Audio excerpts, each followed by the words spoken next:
This is the all-new Peugeot 5008 and I'm in Sweden to take a first drive of this new version. This is the E-5008, it's all electric. The range is from about 500 up to 600 kilometres depending on what battery you go for. Now the 5008 has been a huge success for Peugeot, particularly in Ireland. It's really helped to drive growth for the brand. It's one of Ireland's favourite 7-seaters, so this one has a lot to live up to. Of course, it's all about practicality as well and a big spacious interior. So in this video I'm going to take a look around inside and outside and take it for a drive.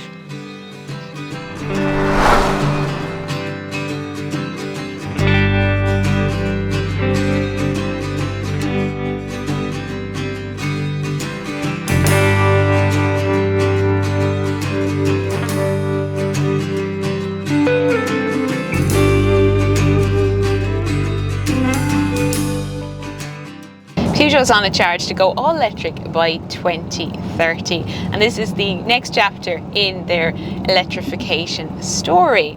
So we already have things like E-3008, E-2008, the E-3008, and there'll soon be an E-408, and of course this, the E-5008, that is expected in Ireland towards the end of this year. Now pricing is yet to be announced. We'll find that out closer to launch.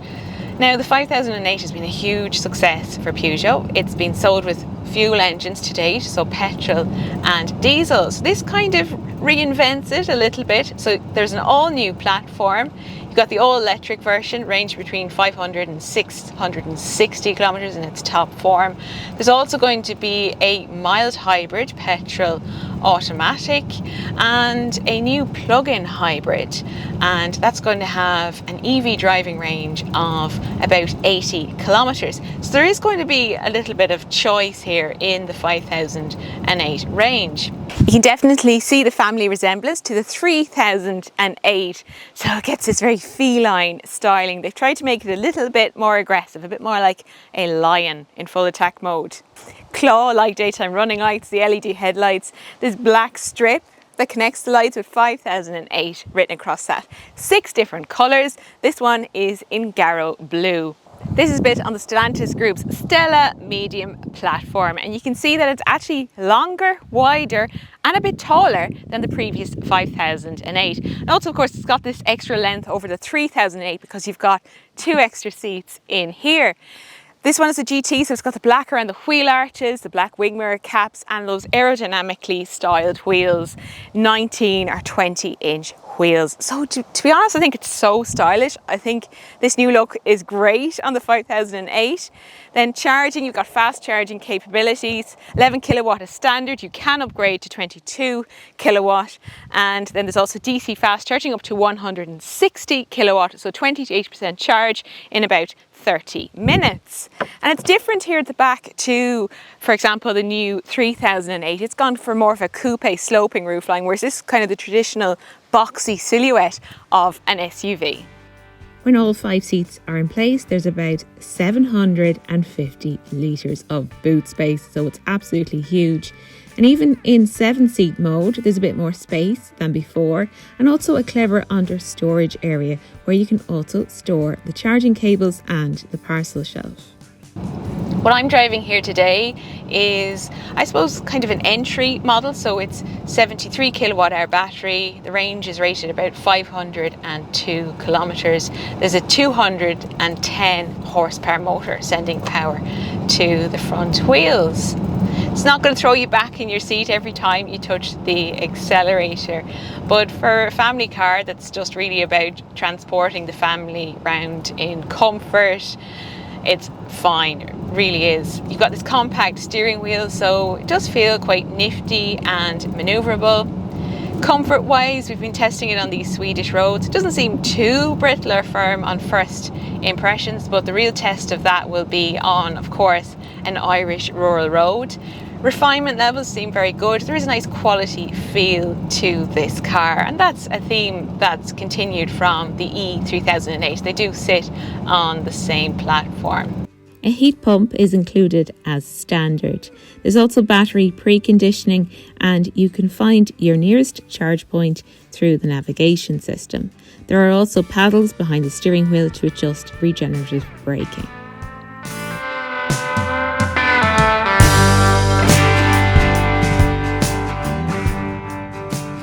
The 5008 gets a very stylish cabin. So you see that continuation of the 3008. You've got this very stylish cockpit. It's the same similar kind of design. Compact steering wheel, which is kind of classic Peugeot, and this 21-inch panoramic cockpit. So this big screen, and it's kind of curved as well. You also have these toggle switches, so you can customize those to your favorite features, whether that's media, climate, or navigation, so that you can pull up those menus quickly. And there's wireless Apple CarPlay and Android Auto as well. This sweeps really nice around the driver. You've got your electronic parking brake release. There's drive mode access here from this button, and the fit and finish is really excellent in here. Really good quality feel. So you've got this nice kind of fabric in the dashboard, and also ambient lighting that changes color. Very nice seats. This one's got leather, and there's some other trims available as well. This comes in Allure trim or GT. Family car, so storage is very important. We have big cubby in here, cup holders, and a nice secret compartment here that you can open and put some more stuff in. So overall, I have to say, really like the cabin of this new 5008. Very stylish, very upmarket, very Peugeot. The previous 5008 was very popular among families because it had 3 individual seats in row 2, all with Isofix and all the same size. This time Peugeot wants to prioritise both modularity and comfort. So the 2 outer seats are larger, smaller seat in the middle, and only the 2 outer seats get Isofix. And this is to prioritise comfort for those passengers in the outer seats. So what's it like here in row 3? Well, look, it's going to be tight for anyone other than a child. It's not going to be the most comfortable place to sit, but it's decent enough for what is still a compact 7-seat vehicle. It's also really simple to tumble those seats forward to get here into the back.